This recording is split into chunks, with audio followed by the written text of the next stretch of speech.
अस्सलाम वालेकुम doctors and students. Doctor Huma Chishti Lahore से। आज जिस टॉपिक के बारे में बात करूंगी वो एज ए डिज़ीज़ मेडिकली माना तो नहीं जाता, but it is a combination of disease जिसको हम अठरा के नाम से जानते हैं। अठरा के बारे में बात करूंगी। तो अठरा के बारे में जानने से पहले आप याद रखिए कि इसे मिसकैरेज भी कहा जाता है, अबॉर्शन का वर्ड है यूज़ किया जाता है। और नॉर्मल जितनी भी प्रेगनेंसीज़ होती हैं इसमें 15 से 20% जो प्रेगनेंसीज़ होती हैं वो अबॉर्ट हो जाती हैं, यानी कि तमाम प्रेगनेंसीज़ जो हैं वो अपने एट द एंड पीरियड्स तक नहीं जाती।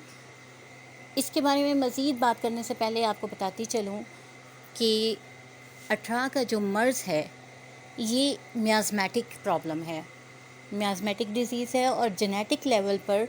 इस प्रॉब्लम को डील किया जाता है, क्योंकि ये जेनेटिक कॉजेज़ की वजह से होता है, जीन्स में मौजूद होता है, मीन्स कि ये ट्रांसफ़र होता है। इसमें जो इन्वॉल्व होते हैं मियाज़्म, वो सिफिलिस मियाज़्म बहुत ज़्यादा इसमें इन्वॉल्व है। सिफिलिस के अलावा साइकोटिक मियाज़्म, ये दोनों मियाज़्म बहुत ज़्यादा इंडिकेशन देते हैं इस चीज़ की। इसके अलावा कोई और मियाज़्म भी हो सकता है जो हिस्ट्री में हो और हमें इल्म ना हो उसके बारे में, हिस्ट्री टेकिंग करने के बाद हमारे सामने आ सकता है। और सबसे इम्पोर्टेंट बात मैं ये चीज़ वाज़िया करती चलूँ, क्योंकि हमारे माशरे में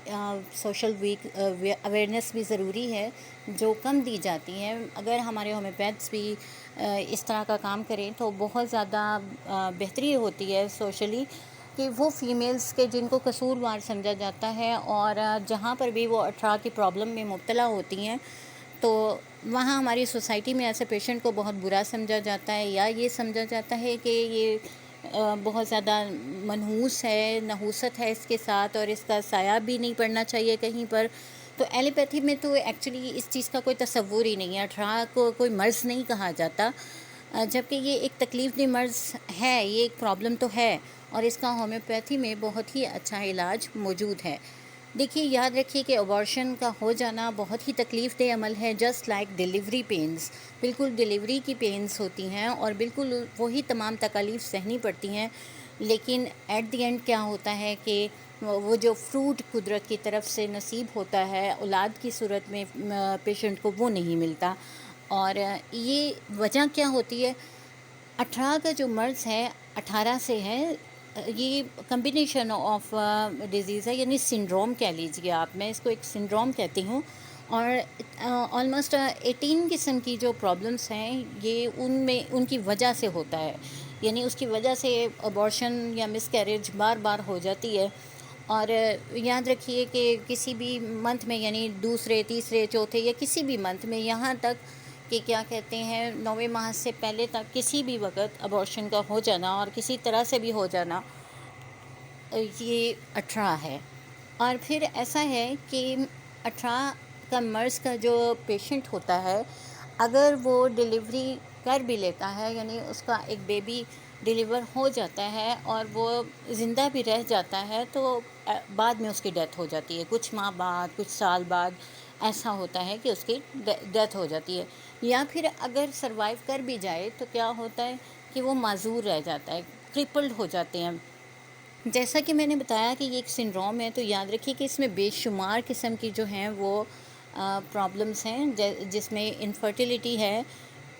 ग्रीफ है, डिप्रेशन, स्ट्रेस, हाइपरथर्मिया एक प्रॉब्लम है कि बॉडी में हद से ज़्यादा हीट का मौजूद होना।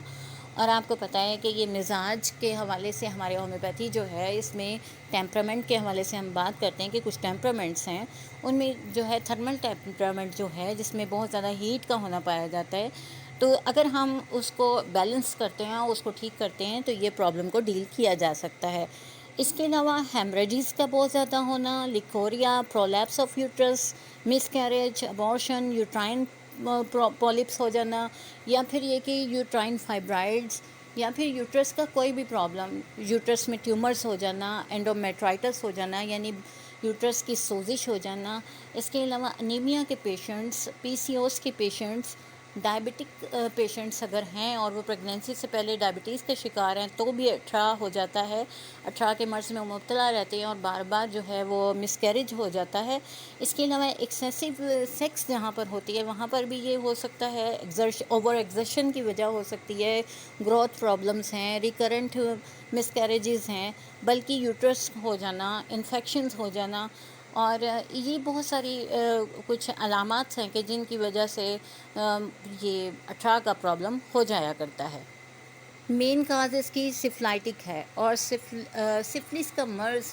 جو کہ میل میں ہوتا ہے، اور سم ٹائم یہ میل ہی کی وجہ سے فیمیل میں ڈیولپ کرتا ہے، اور اس کی وجہ سے پیشنٹ جو ہے وہ اس چیز کا شکار ہو جاتی ہے۔ تو یہ چیز یاد رکھیے کہ جب بھی آپ اٹھرا کے پیشنٹ کا ٹریٹمنٹ کرتے ہیں تو اس وقت آپ میل اینڈ فیمیل دونوں کا ٹریٹمنٹ کیجئے، کیونکہ جب تک آپ دونوں کا ٹریٹمنٹ نہیں کریں گے پراپرلی جو ہے وہ کور نہیں کر سکیں گے اس چیز کو۔ اچھا، اس میں اب بہت ساری جہاں پر وجوہات ہوتی ہیں اٹھرا کے پرابلم کی اور مس کیریج کے ہو جانے کی، بہت ساری وجوہات ہوتی ہیں۔ ان میں ایک چیز ہے سروکس کا بہت زیادہ ویک ہونا، اس کے منہ کا چھوٹا ہونا اور ویک ہونا، کہ وہ اتنا زیادہ ویک ہوتا ہے حصہ کہ بیبی کے ویٹ کو جو ہے وہ نہیں برداشت کر سکتا، اور اس کی وجہ سے ابارشن ہو جاتی ہے۔ اور سب سے بڑی بات کیا ہوتی ہے کہ پلیسنٹا جو ہوتا ہے اس میں جو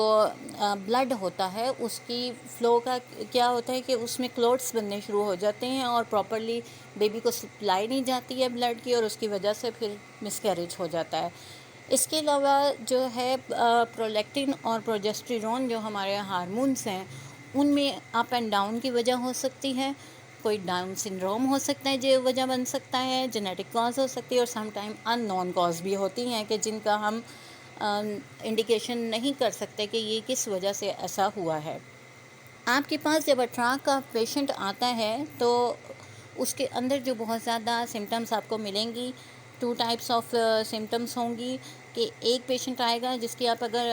ٹنگ چیک کریں گے تو بالکل وائٹ کلر کی ہوگی، وہ نروس ڈس آرڈر میں ہوگا، یعنی نروس ریجن کا یہ اٹھرا ہوگا، اور اس میں کافی عرصے سے آپ کو پتہ چلے گا کہ فیمیل جو ہے وہ لیکوریا کے پرابلم میں، وائٹس کے پرابلم میں مبتلا رہی ہے، اور اس کی وجہ سے اس کی نروس جو ایکٹیویشن ہے بہت زیادہ ہو چکی ہے۔ اور اس کے علاوہ دوسرا جو ہے وہ تھرمل لیول کا ہوگا کہ اس میں باڈی میں ہیٹ بہت زیادہ ہو چکی ہوگی، اور یہ سائیکوٹک ڈس آرڈر کی وجہ سے بھی ہوتی ہے۔ یہاں پر پھر لیکوریا کی کنڈیشن پس فارمیشن کی طرف چلی جاتی ہے، اور بہت بدبودار لیکوریا کی بھی شکایت کرتا ہے پیشنٹ۔ ساتھ ہی ساتھ برننگ کی بہت زیادہ شکایت ہوتی ہے، برننگ بتائیں گے آپ کو پیشنٹ، اور یوٹرس تو ویک ہوتی ہی ہے جس کی وجہ سے یہ پرابلم بنتی ہے۔ اس کے علاوہ یوٹرس کی بالکل راؤنڈ بینڈ لائک پینز ہوتی ہیں، بالکل ایسے جیسے کس کے باندھ دیا گیا ہو، کانسٹیپیشن کا شکار ہوتا ہے پیشنٹ۔ اور برننگ جو ہے وہ آئز میں بھی ہوتی ہے، یو ٹی آئی ریجن میں بھی ہوتی ہے، یو ٹی آئی پرابلمس ہوتی ہیں، اور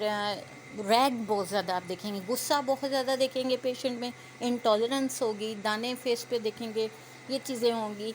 اور آنکھوں میں بھی جلن کی شکایت ہوگی، سر کے بائیں طرف میں درد محسوس کرتا ہے پیشنٹ اکثر۔ اس کے علاوہ اور بہت ساری ملٹیپل کمپلینٹس ہیں جو دیکھنے میں آتی ہیں اور وجہ ہوتی ہیں اٹھرا کے پرابلم کی۔ اس کے لیے جب ہم اس کا ٹریٹمنٹ سٹارٹ کرتے ہیں تو سب سے پہلے یاد رکھیے اس کو میازمیٹکلی ڈیل کیجئے، اس کو سفلائنم یا میڈورینم سے سٹارٹ کیجئے، اور اس کے علاوہ اکارڈنگ ٹو میازم آپ اور بھی میڈیسن یوز کر سکتے ہیں، جیسے ٹیوبرکلر میازم ہو سکتا ہے، ٹھیک ہے، اور کوئی بھی میازم ہو سکتا ہے اکارڈنگ ٹو کاز، اس کو آپ کا کام ہے کہ اس کا سلیکشن کریں۔ اس کے علاوہ ہماری میڈیسنز جو بہت زیادہ ہیں وہ اکارڈنگ ٹو کانسٹیٹیوشن اور ان کے پرابلم کے وہ ڈیل کر سکتے ہیں آپ کیس کو، جیسے ہیلونیاز ہے، اشوکا ہے، ایلیٹرس ہے، سبائنا، سیپیا، لیلیم ہے، اور پھر وائبرنن بہت اچھی میڈیسن ہے۔ تو ان میڈیسن کو استعمال کرتے ہوئے ہم اس کمپلینٹ کو ٹھیک کر سکتے ہیں اور پیشنٹ کو ہم نارمل لائف کی طرف لا سکتے ہیں۔ آج کے لیے اتنا ہی، نیکسٹ ٹاپک تک کے لیے اللہ حافظ۔